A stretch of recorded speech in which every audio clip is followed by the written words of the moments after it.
संतोषी माता व्रत की पौराणिक कथा के अनुसार एक बार एक बुढ़िया थी। उसके 7 पुत्र थे। 6 कमाने वाले थे और एक निकम्मा था। बुढ़िया माँ 6 पुत्रों की रसोई बनाती, भोजन कराती और उसके पीछे से जो कुछ भी बच जाता वो 7वें को दे देती। 7वां बेटा बहुत भोला भाला था, मन में कुछ भी विचार नहीं करता था। एक दिन अपनी पत्नी से बोला, देखो मेरी माता का मुझ पर कितना प्यार है। तो बहू बोली, क्यों नहीं, सबका जूठा बचा हुआ तुमको जो खिलाती है। तो बेटा बोला, भला ऐसा भी कहीं हो सकता है? मैं जब तक अपनी आंखों से न देखूं मान ही नहीं सकता। बहू ने हंसकर कहा, तुम देख लोगे तब तो मानोगे। और कुछ दिनों के बाद कोई बड़ा त्योहार आया। घर में 7 प्रकार के भोजन और चूरमा के लड्डू बने। वह जांचने को सिरदर्द का बहाना बनाकर पतला कपड़ा सिर पर ओढ़कर रसोई घर में ही सो गया और कपड़े में से सब देखता रहा। 6 भाई भोजन करने के लिए आए। उसने देखा कि माँ ने उनके लिए सुंदर सुंदर आसन बिछाए हैं, 7 तरह की रसोई परोसी है। वह सारे पुत्रों को आग्रह करके जिमाने लगी। 7वां बेटा यह सब देखता रहा। 6 भाई भोजन करके उठे, तब माता ने उनकी जूठी थालियों में से लड्डुओं के टुकड़ों को उठाया और एक लड्डू बनाया। जूठन साफ करके बुढ़िया ने अपने बेटे को पुकारा, उठो बेटा, 6 भाई भोजन करके चले गए, अब तू ही बाकी है, उठना, कब तक खाएगा। तो 7वां बेटा कहने लगा, माँ मुझे भोजन नहीं करना, मैं परदेश जा रहा हूँ। माँ ने कहा, कल जाता हो तो आज ही चला जा। वह बोला, हाँ हाँ आज ही जा रहा हूँ। ऐसा कहकर वह घर से निकल गया। चलते समय उसे अपनी पत्नी की याद आई, तो वह गौशाला में उपले थाप रही अपनी पत्नी के पास जाकर बोला, हम जावे परदेश को आवेंगे कुछ काल, तुम रहियो संतोष से धर्म आपनो पाल। तब वह बोली, जाओ पिया आनंद से हमरू सोच हटाए, राम भरोसे हम रहे ईश्वर तुम्हें सहाय। देख निशानी आपकी देखूं धरूं में धीर, सुध हमरी मति बिसारियों रखियो मन गंभीर। तब वह बोला, मेरे पास तो कुछ भी नहीं, ये अंगूठी है सो ले लो और अपनी कुछ निशानी मुझे दे दो। तो पत्नी बोली, मेरे पास क्या है, ये गोबर भरा हाथ है। ऐसा कहकर उसकी पीठ में गोबर के हाथ की थाप उसने लगा दी और 7वां बेटा चल दिया। चलते चलते दूर देश में जा पहुंचा। वहां पर एक साहूकार की दुकान थी जिसे एक नौकर की जरूरत थी। तब वह उस लड़के से बोला कि तुम मेरे वहां रह लो। लड़के ने पूछा, तुम मुझे तनख्वाह क्या दोगे? तो साहूकार ने कहा कि काम देखकर दाम मिलेंगे। इस प्रकार साहूकार की नौकरी उस लड़के को मिल गई। अब वह सवेरे 7 बजे से रात तक नौकरी करने लगा। कुछ ही दिनों में दुकान का सारा लेन देन, हिसाब किताब, ग्राहकों को माल बेचना, साहूकार की दुकान का सारा काम वह करने लगा। साहूकार के यहाँ 7-8 नौकर थे। अब वे सब चक्कर खाने लगे कि ये तो बहुत होशियार हो गया है। सेठ ने भी उसका काम देखा तो 3 महीने में उसे अपनी दुकान के आधे मुनाफे का साझीदार बना लिया। वह 12 वर्ष में ही नामी सेठ बन गया। साहूकार मालिक सारा कारोबार उस पर छोड़कर एक बार बाहर चला गया। अब उसके पीछे उसकी पत्नी पर जो बीती उसे सुनो। सास ससुर उसे बहुत दुख देने लगे। सारी गृहस्थी का काम करके उसे लकड़ी बीनने के लिए जंगल में भेज देते।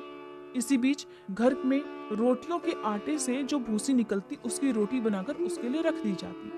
फूटे नारियल के खोपरे में पानी भर दिया जाता। इस तरह उसके दिन बीत रहे थे। एक दिन छोटी बहू लकड़ी लेने जा रही थी कि रास्ते में बहुत सी महिलाएं संतोषी माता का व्रत करती दिखाई दी। वह वहां खड़ी होकर कथा सुनकर बोली कि बहन, तुम यह किस देवता का व्रत कर रही हो और इसे करने से क्या फल मिलता है? इस व्रत के करने की क्या विधि है? अगर तुम अपने व्रत का विधान मुझे समझाकर कहोगी तो मैं तुम्हारा बड़ा एहसान मानूंगी। तब उनमें से एक स्त्री बोली कि सुनो बहन, ये संतोषी माता का व्रत है। इसके करने से निर्धनता दरिद्रता का नाश हो जाता है, घर में लक्ष्मी जी आती है, मन की चिंता दूर हो जाती है, घर में सुख होने से मन को प्रसन्नता और शांति मिलती है, निसंतानों को संतान मिलती है, पति यदि बाहर गया हो तो जल्दी वापस आ जाता है, कुंवारी कन्या को अच्छा वर मिलता है, राज द्वारे में बहुत दिनों से मुकदमा चलता हो तो खत्म हो जाता है, सभी तरह की सुख शांति होती है, घर में धन जमा होकर पैसा जायदाद का लाभ होता है, रोग दूर हो जाता है और जो कुछ भी मन में कामना हो वह सब इस व्रत की कृपा से पूरी हो जाती है, इसमें बिल्कुल भी संदेह नहीं।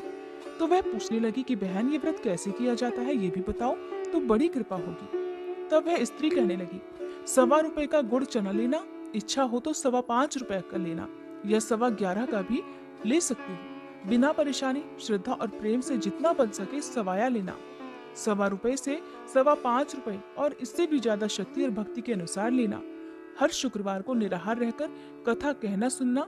इसके बीच में क्रम टूटे नहीं, लगातार नियम का पालन करना।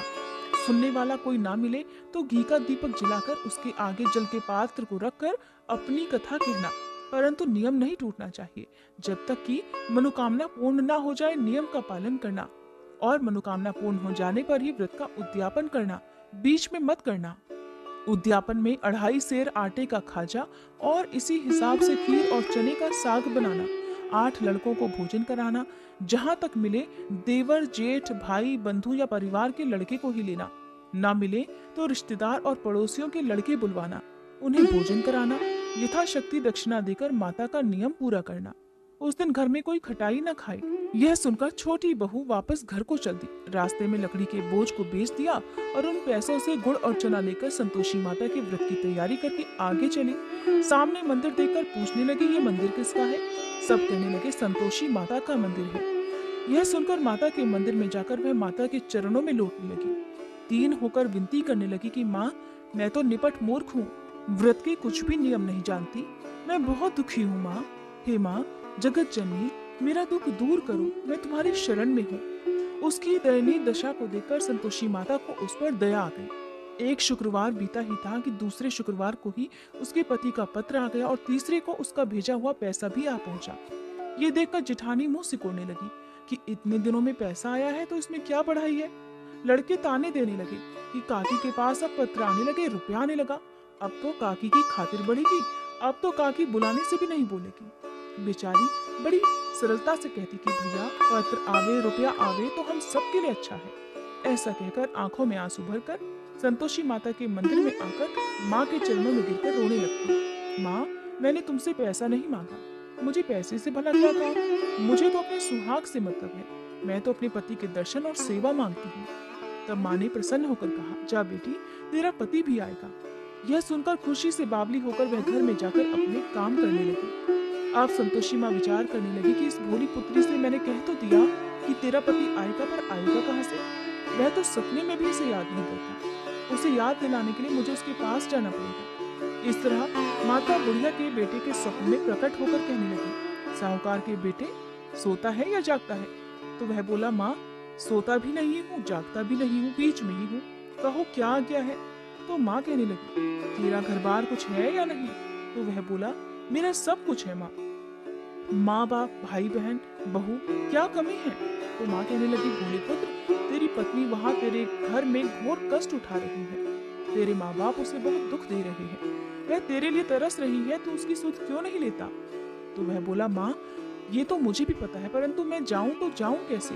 परदेश की बात है, लेन देन का कोई हिसाब नहीं, कोई जाने का रास्ता नजर नहीं आता, कैसे सेठ जी की दुकान छोड़कर चला जाऊं? तो माँ कहने लगी, मेरी बात मान, सवेरे नहा धोकर संतोषी माता का नाम ले, घी का दीपक जला, दंडवत कर दुकान पर जाकर बैठना, देखते देखते तेरा सब लेन देन चुकता हो जाएगा, जमा माल बिक जाएगा, सांझ होते होते धन का ढेर लग जाएगा।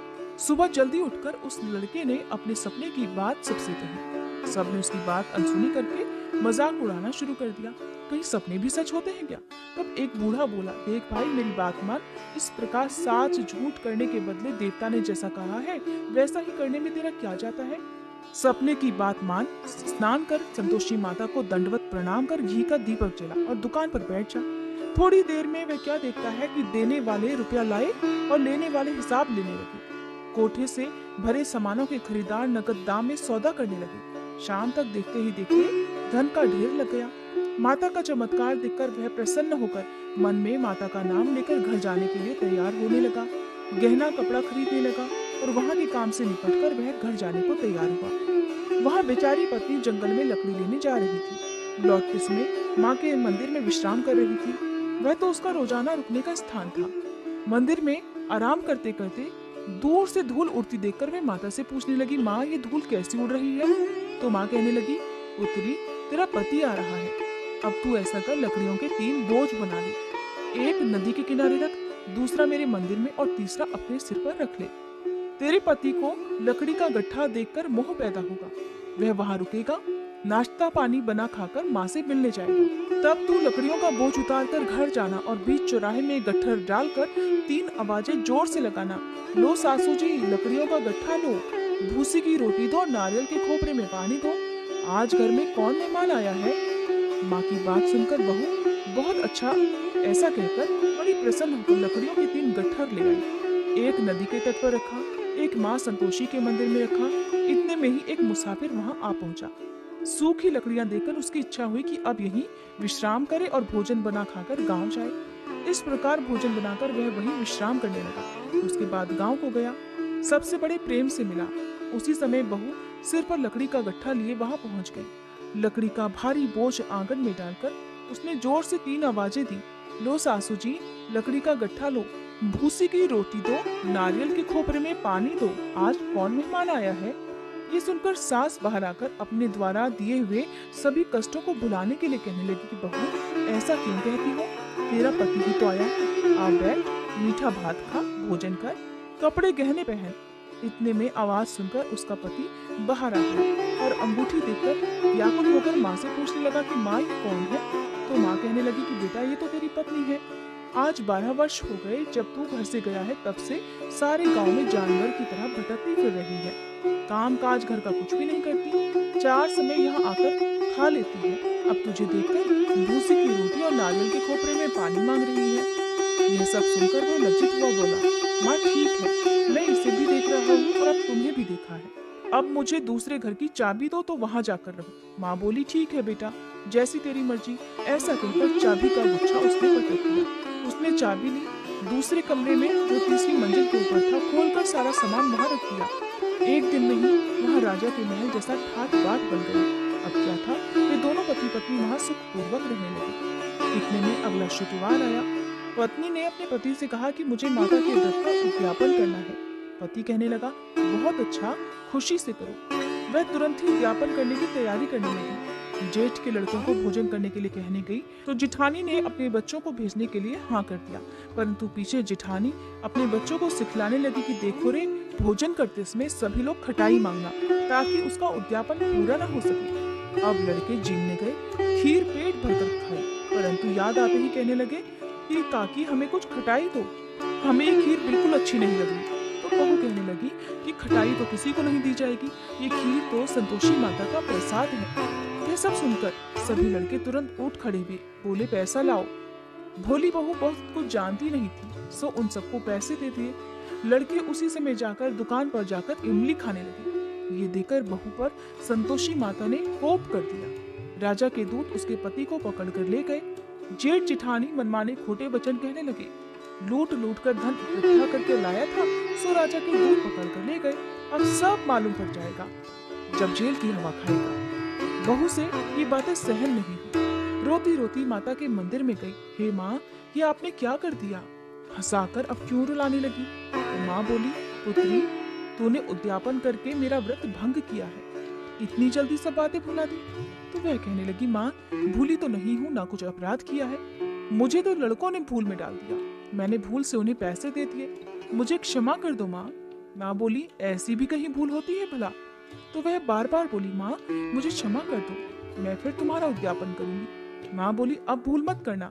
तो वह बोली, माँ अब भूल नहीं होगी, आप बताओ अब वह कैसे वापस आएंगे? माँ बोली, जा पुत्री, तेरा पति तुझे रास्ते में ही आता मिलेगा। वह घर को चली। रास्ते में सचमुच उसका पति वापस आता मिल गया। उसने पूछा, तुम कहाँ गए थे? तो वो कहने लगा, इतना धन कमाया है, उसका कर राजा ने मांगा था, वही भरने गया था। तो वह बड़ी खुश होकर बोली, भला हुआ, अब घर चलो। कुछ दिनों के बाद फिर शुक्रवार आया। तो वह बोली, मुझे माता के व्रत का उद्यापन करना है। पति ने कहा, ठीक है, करो। वह फिर से जेठ के लड़कों को भोजन करने के लिए कहने गई। जिठानी ने तो 1-2 बातें सुनाई और लड़कों को फिर से सिखला दिया कि तुम पहले की तरह ही खटाई मांगना। लड़के कहने लगे, हमें खीर खाना नहीं अच्छा लगता, जी बिगड़ता है, काकी कुछ खटाई खाने को देना। तो वह बोली, खटाई खाने को तो नहीं मिलेगी, आना हो तो आओ। वह ब्राह्मण के लड़के को लाकर भोजन कराने लगी। यथाशक्ति दक्षिणा की जगह एक एक फल उन्हें दे दिया, जिससे संतोषी माता प्रसन्न हो गई। माता की कृपा होते ही 9वें महीने उसको चंद्रमा के समान एक सुंदर पुत्र प्राप्त हुआ। अपने पुत्र को लेकर वह हर दिन माँ के मंदिर में दर्शन को जाने लगी। माँ ने सोचा कि ये रोज आती है, आज क्यों ना मैं ही इसके घर चलूं, इसका आसरा देखूं तो सही। ये विचार कर माता ने भयानक रूप बनाया। गुड़ और चने से सना हुआ मुख, ऊपर सूंड के समान होठ, उस पर मक्खियां भी बिना रही थी। दहलीज में पांव रखते ही उसकी सास चिल्लाई, देखो रे, कोई चुड़ैल डाकनी चली आ रही है। अरे लड़कों, इसे भगाओ, नहीं तो ये किसी को खा जाएगी। लड़के डरने लगे, चिल्लाकर खिड़की दरवाजे बंद करने लगे। छोटी बहू रोशनदान में से ये सब देख रही थी। बड़ी खुशी से पगली होकर चिल्लाने लगी, अरे आज तो मेरी माताजी मेरे घर आई है। ऐसा कहकर वह बच्चे को दूध पिलाने से हटाने लगी। इतने में सास का क्रोध उस पर ही बरस पड़ा। बोली, अरे देखो इसे कैसी उतावली हुई है जो बच्चे को पटक दिया। इतने में माँ की कृपा से जहाँ देखो वहाँ लड़के ही लड़के नजर आने लगे। तो वह बहू बोली, माँ जी, मैं जिनका व्रत करती हूँ ये बोली संतोषी माता है। ऐसा कहकर उसने झट से सारे खिड़की दरवाजे खोल दिए। तब सबने माँ के चरण पकड़ लिए और विनती करके कहने लगे, हे माता, हम तो मूर्ख हैं, हम अज्ञानी हैं, हम पापी हैं। तुम्हारी व्रत की विधि हम नहीं जानते। तुम्हारा व्रत भंग करके हमने बहुत बड़ा अपराध किया है। हे माते, अब आप हमारा अपराध क्षमा कर दो। इस प्रकार संतोषी माता प्रसन्न हो गई और माता ने जैसा बहू को फल दिया, हे माता, वैसे ही सबको देना। जो इस कथा को पढ़े और सुने उसके सभी मंगल पूर्ण करना। प्रेम से बोलिए संतोषी माता की जय।